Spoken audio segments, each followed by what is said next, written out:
Assalamualaikum warahmatullahi wabarakatuh. Saya Indah Pujiastuti, NPM 21340251629.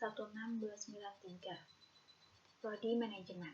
Ingin menerangkan tentang metode unit produksi. Metode unit produksi, yaitu metode unit produksi adalah cara untuk menghitung penyusutan aset dalam kasus ketika nilai aset terkait dengan jumlah unit yang produksi, bukan jumlah tahun kegunaan. Metode ini menawarkan pengurangan depresiasi yang lebih besar pada saat mesin atau aset banyak digunakan, mengimbangi periode ketika mesin atau aset tidak akan banyak digunakan. Ini adalah metode yang sama sekali berada pada pengukuran penyusutan berdasarkan durasi seperti metode garis lurus dan metode saldo penurunan ganda.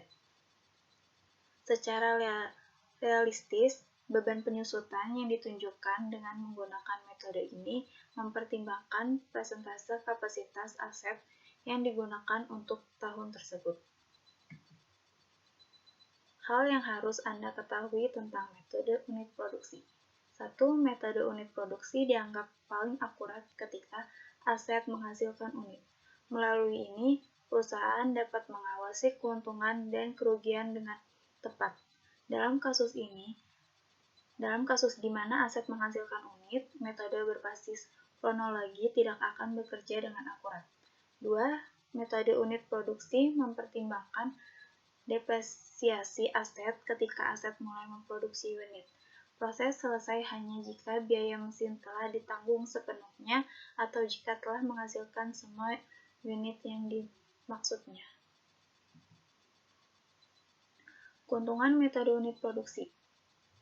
1. Metode ini memungkinkan bisnis untuk menunjukkan depresiasi yang lebih tinggi pada saat aset berada dalam fase produktif terbaiknya.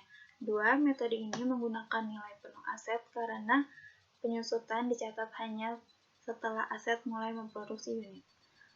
3. Ini adalah metode yang tepat untuk menunjukkan penurunan nilai aset panjang masa manfaatnya. Kekurangan metode unit produksi. Kerugian, yaitu ada kerugian utama adalah bahwa metode ini hanya mempertimbangkan penggunaan aset sebagai faktor untuk mendepresiasinya, sementara kemungkinan ada banyak cara lain di mana nilai aset turun. 2. Metode ini dapat memberikan hasil yang berbeda saat menghitung nilai dari dua aset yang sama. Kebingungan seperti itu bukanlah sinyal yang baik untuk bisnis atau apapun.